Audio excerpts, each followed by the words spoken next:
Hey guys, মই গৈছিলোঁ তেজপুৰ আৰু তেজপুৰ গ'লে এই কলীয়াভোমোৰা ব্ৰীজত নৰখিম, সেইটোতো হ'বই নোৱাৰে।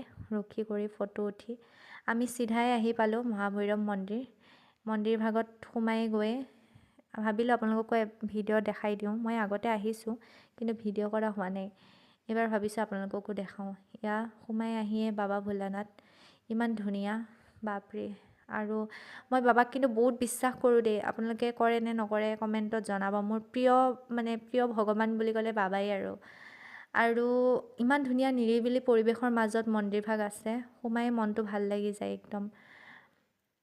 আৰু এয়া মেইন মন্দিৰভাগ, আমি গ'লোঁ, পূজা কৰিলোঁ, পূজা দিলোঁ।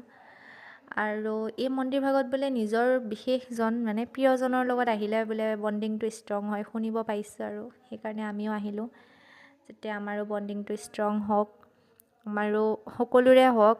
আপোনালোকো আহিব বিশেষজনৰ লগত। আৰু বাকী চাওক আৰু কেনেকুৱা লাগিলে মন্দিৰভাগ, ভিতৰৰ ভাগ। বাবাই সকলোকে ভালে ৰাখক, নিৰোগী কৰি ৰাখক। ওম নমঃ শিৱায়। আজিলৈ আহিছোঁ, বাই বাই, গুড নাইট। বাকী কেনেকুৱা লাগিলে আপোনালোকে জনাব কমেণ্ট বক্সতে।